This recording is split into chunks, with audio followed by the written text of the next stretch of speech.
Happened to me approximately 18 months ago during my first year of college. Just to give a little bit of reference, I am a 20-year-old female, barely over 5 foot tall, very thin, and guys objectively find me attractive. I tell you this because working in customer service, I am used to a mild flirting and attention from male customers. It has never really bothered me much before because up until this point I hadn't experienced anything creepy or abnormal. Coming from a large, low-income family, I have always been a hard worker and someone who is constantly looking for ways to make more money. During my first semester, I found a job at a local coffee shop which worked out perfectly. It was right up my alley, they were super flexible with my hours, and it was located near the college, so I got to meet a lot of new people that I went to school with. After about a month or so, I started to notice the regular customers and even could remember some of their orders. Among some of the regulars was a really handsome businessman, suit and tie every time I saw him. I thought maybe he was a professor, but I couldn't remember ever seeing him on campus. He was tall, maybe 6'1" or so. He was very muscular, tan, and had slick black hair. I always waited on him, and he always flashed a smile and was very polite, saying thank you honey or sweetie, and would leave the store, sometimes leaving a sizable tip in the tip jar. He started to come in more regularly and actually came in every day for about 2 weeks, and then he finally spoke to me, and I mean actually spoke to me outside of just ordering coffee. He made some harmless joke and maybe a flirtatious comment. I don't really remember exactly, but he asked if I would perhaps be interested in babysitting his daughter this weekend. I really didn't know what to say as it was kind of out of the blue and he didn't even know me. He sensed my hesitation and said he didn't mean to make me feel uncomfortable, but his regular sitter canceled at the last minute, and he had luck finding students at local businesses in the past, because it was a smaller college town. Being a little naive and very eager to make some extra money, I accepted the offer and told him I would be willing to do so. I was always the type of person who always sees the best in people and never really focused on the negative, which in retrospect was not very smart.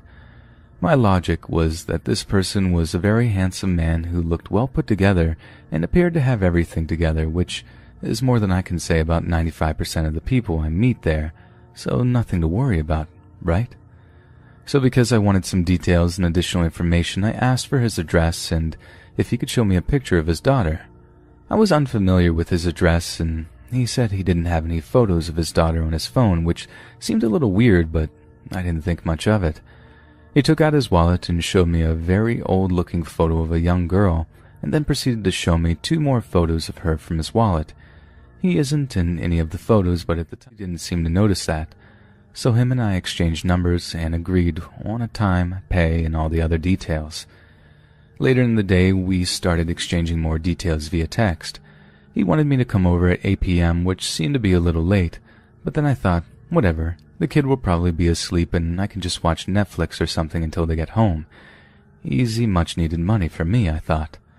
Saturday came and I texted him to confirm the time. He responded and okayed everything, but was being very flirtatious, sending a bunch of emojis and things like that. I brushed it off and ignored it for the most part. I told my boyfriend the address of where I was going to, and let him know that I would call him if I needed anything. My boyfriend is the rational one in the relationship, and he was not very keen on this idea in the first place. He tried to talk me out of it, but I really needed the extra cash. Now this is where things start to take a turn. I pull up to the address. There really isn't very many houses around the area. In fact, the houses that were around looked like they were not very well taken care of. The man's house was very low-lit and very run down, with tall grass and weeds in the front yard. I remember thinking of the nice clothes/watch that he wears, and the house just did not match the guy. Well, not trying to judge a book by its cover, I reluctantly went up and knocked on the door. The man answered the door in sweatpants, definitely not seeming to be ready to go out. The house was very dark and uninviting. As I walked inside, I could feel the darkness swallow me. I looked around and all I could see and smell was filth and trash. This house was unlivable, especially for a child. I turned around, freaking out, and immediately before he could even say anything, and asked, "Where's your daughter?" The man said that his wife and daughter will be home any minute. Now, I'm a very observant person, and I waited on this man every day and on his finger. At this point is where full alarm bells are going off. Trying to remain calm and slowly move toward the door, the man insists that I go see the amazing playroom they built in the basement. I will never forget the look in his eyes at this point. His eyes were deranged and he had a sinister smile. The handsome man I waited on every day slowly evaporated away, and I was now standing face to face with an apparent psychopath, one who wanted me to see his special basement. I didn't even think, and what happened next I still can't even believe I did. I sprayed the man right in the face with pepper spray and ran out the door and got into my car. Being a small female college student, naturally, I always had pepper spray in my purse. Once in my car, I began to process everything that just happened. I started to shake and tremble and felt like I couldn't move. What happened next still sends chills down my spine. As I looked up through my rearview window, I saw the man out of his front door and get into his car. I peeled off so fast and drove straight to my boyfriend's house. Being the stupid teenager that I was, I never once called 911. I did text the man that night and told him I called the cops and would call them again if I ever saw or heard from him again. He responded with LOL in all caps. Barely being able to sleep at all that night, I finally managed to fall asleep at around 3 or 4 a.m. after being consoled by my boyfriend. I woke up at about 9 a.m. to a message that still haunts me to this day. Looks like I'll have to find another babysitter, with 2 winking emojis. I finally called the cops because I was petrified this guy would try and find me again. The police were able to track the number and actually found the phone.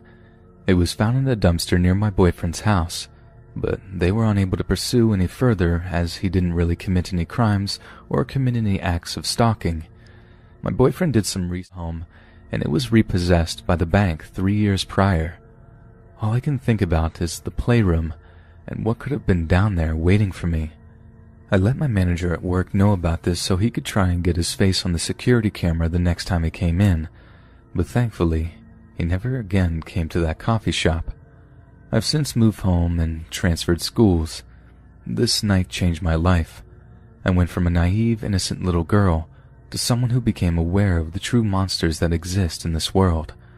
Who knows if he is still out there trying to take advantage of a young woman like me.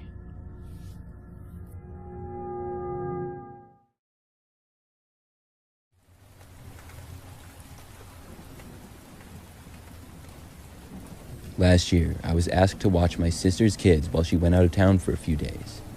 I'm a female and I'm in college, so I was home for the summer, and obviously I said yes. My sister is 7 and has twin boys who are now 5, but were 4 years old at the time. It was just going to be 3 or 4 days, but I was still really nervous to watch them all by myself, because I figured not 1, but 2 4-year-olds would be really challenging. At first, it was, but I spent some time with them before my sister left, taking care of them a little bit so I could get used to it. Obviously, I'd seen them many times before, but I never had to actually take care of them. When my sister left, I did have to call her a couple of times with small questions, but for the most part, everything was going good. My sister and her husband have a 2-story house, with all of the bedrooms being upstairs, and I would be staying in one of them. The twins share a bedroom right next door to the master bedroom. Then there was a guest bedroom that I would be in. Most nights, I would try to have the twins in bed by like 8 or 9 p.m. On the second night, the twins seemed to have a lot of energy. They played with their toys and ran around the living room until it was time for bed. It took a little bit of effort, but I was finally able to get them both upstairs and in bed by about 9 o'clock. After that, because I wasn't tired at all. I was hanging out in the living room when about an hour later, I started to hear noises coming from upstairs. I figured one of the twins, or both of them, were awake and playing around in their bedroom. I went upstairs to tell them that they needed to go back to bed. When I got upstairs, though, I went into the twins' bedroom to see them both fast asleep in their beds. This was confusing me. Were they playing a trick on me? I shut the door and started walking back downstairs, but then I heard more noises again. I stopped. The noises weren't coming from the twins' bedroom, though. They were coming from the master bedroom. Who on earth could possibly be in there? I had a terrible feeling about it and didn't even think about opening the door. Instead, I ran back into the twins' bedroom and shut the door. Thank goodness they had a lock on their bedroom door. I saw that the twins were still asleep, and I stayed by the bedroom door and listened. Things were silent for a minute, and then I heard noises again coming from the master bedroom. Then I heard footsteps leaving closer. They walked down the hall to seemingly go downstairs. I hoped this meant whoever was in the house was leaving, and I decided to call the police. I felt comfortable actually speaking now that the person was downstairs, and I dialed 911 and told them what was going on. They said an officer would be out there shortly. I hoped and was sort of expecting whoever was in the house to leave, and I listened close to hear the sound of the front door opening or closing. As I waited though, I didn't hear it. Instead, I heard footsteps coming back up the stairs again. My heart started to beat faster and faster. The footsteps were slowly getting closer. Then, they arrived just outside the bedroom door that I was in. I held my breath and closed my eyes. Whoever was on the other side of the door then tried opening it. The doorknob turned, but stopped. Then, I heard footsteps walking back into the master bedroom that was next door again. I was still standing there, trying not to make any kind of sounds at all. Whoever was there stayed for maybe 30 seconds, if I had to guess. Then, they came back out into the hallway and stood right outside the bedroom that I was in. I felt like they knew I was in there. Still, I tried my best to be quiet and not make a sound. Then, I heard the sound of sirens. They were coming from down the street and were very quickly getting louder and louder. I heard the footsteps now moving away and go back downstairs. The police were there and in the house within a minute. To my surprise, they caught the intruder, which happened to be a man that lived nearby, I guess. It ended up being a long night, but everything turned out fine. I was just happy that the twins and I were okay.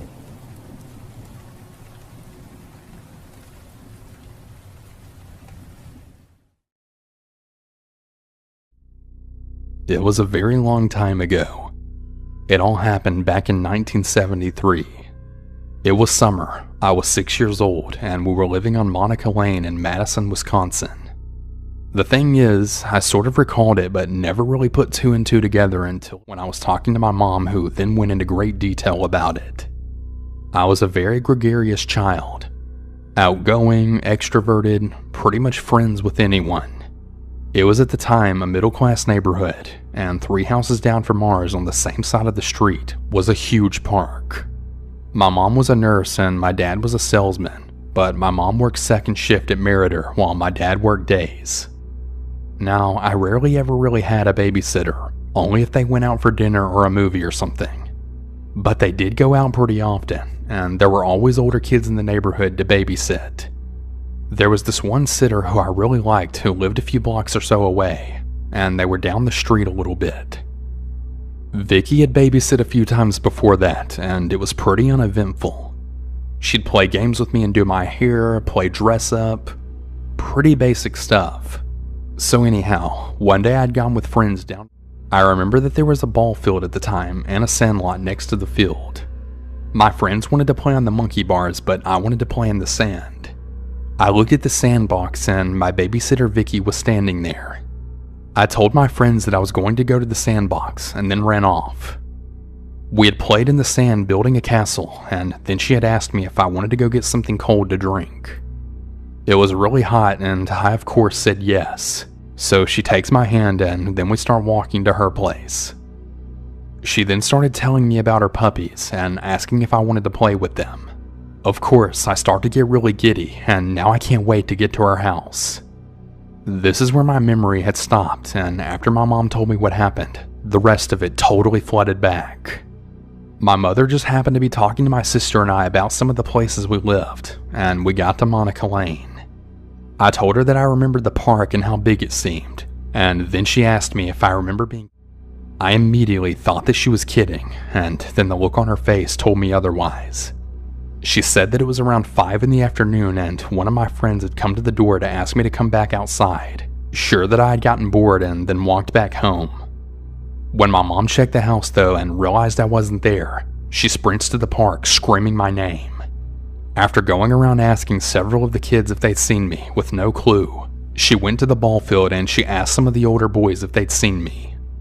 One of the boys, I guess around 14, said that he'd seen a younger woman playing with a girl that fit my description in the sand, and that she then walked off in the general direction, and that was really all he knew. My mom ran across the street to one of the houses and asked to use their phone, and then called the police. By the time the police got there, my dad had come home and some of the neighbors were trying to help my mom find me. So there's this search party out looking for me, now screaming my name and knocking on doors. Police had gone back to the park to ask the boys if they knew who had been with me and if they knew who she was. Between the boys and the neighbors, they had figured out who it was that had led me off, but I honestly have no idea how they figured it out. The police and the entourage then go to her home and then knock on the door. She came to the door and she told them she hadn't seen me and that she'd been home all day. The police asked if they could come in, and for some weird reason, she said okay. They went through the house and then they went to the basement, and that's when they found me. That's what my mom knew, and then I remembered. It was literally like a floodgate had opened, and I then started crying. At 6 years old, you sort of just trust everyone, and she'd been in our home. I had never got a bad feeling from her before, and neither did my parents. But when we walked into her house, I remember that cold holy crap feeling washing over me and getting very worried. I remember starting that I wanted to go home over and over. She takes me into her kitchen and then gets me a glass of water and a tissue. I can hear the sound of dogs barking, and next to the kitchen is an open stairway. It then goes down to where the barking was coming from. She starts trying to convince me into going downstairs, then telling me that there's all sorts of toys and games down there. I reluctantly agree, and she then grabs my hand to head down the stairs. The dogs are going nuttier, and then I start screaming. At this point, Vicky's getting freaking bizarre. She's now screaming at me. "Shut the hell up! If you don't shut up, I'll throw you in the cage with the dogs and they're gonna eat you." Then she starts dragging me down the stairs, all the while I'm still screaming. I was scared out of my mind at this point. I remember crying so hard I was hyperventilating, and I'm screaming so bad that I'm not even making a sound. Flips a switch and starts being syrupy sweet to me, trying to calm me down. She tells me that she was just playing a game with me, and she tells me she wants to play hide and seek with me. Vicky must have been relatively skilled at calming me down, because the next thing I know, I hear knocking on the door from upstairs, and I wasn't crying anymore. The houses were all the same sort of tract houses that Sears used to sell. Not huge, but not small, but you could hear just about everything at any spot in the house. I keep hearing the knocking, and she tells me that it's just her friends, that they're coming to play hide and seek with us. Vicky somehow convinced me to let her put a piece of masking tape right over my mouth so that I wouldn't make a sound, and then she lifted me into this big wooden box next to the kennel. She put a really big pile of blankets over me and told me to be really quiet so they didn't find me. The whole time of this, the dogs were going batshit crazy, but for some reason, when she calmed me down, they calmed down too. They still looked incredibly mean, but frothing at the mouth, and they were only slightly growling now, until the knocking started. I remember scrunching in there, totally confused as to what's going on, still scared and convinced that the dogs were going to get out and then eat me. I was crying again, and also hyperventilating. I remember removing the tape from my mouth because I couldn't breathe, but I remember I needed to be quiet because I was so afraid of what she'd do to me if I screamed. I laid in that nasty smelly box next to a big bag of dog food, sweating to hell, with lots of tears rolling down my face. I sort of pushed the blankets to the side, but only enough so that I could pull them back over me if someone came. I recalled thinking about my dad and just really wondering if he'd ever come find me. All of a sudden, out of nowhere, I can hear what sounds like adults yelling my name. They come down the stairs and the dogs are going absolutely batshit yet again. Over and over, men are yelling my name. I hear a man then say, "If you don't shut those freaking dogs up, I will." I was in a really large storage box with tape hanging off my mouth when they opened the lid. I can distinctly remember a very nice man asking me my name and if I was doing okay. I don't really remember answering him in anything other than screams and tears, and then grabbing his neck so hard that my dad had to practically pry me off of him.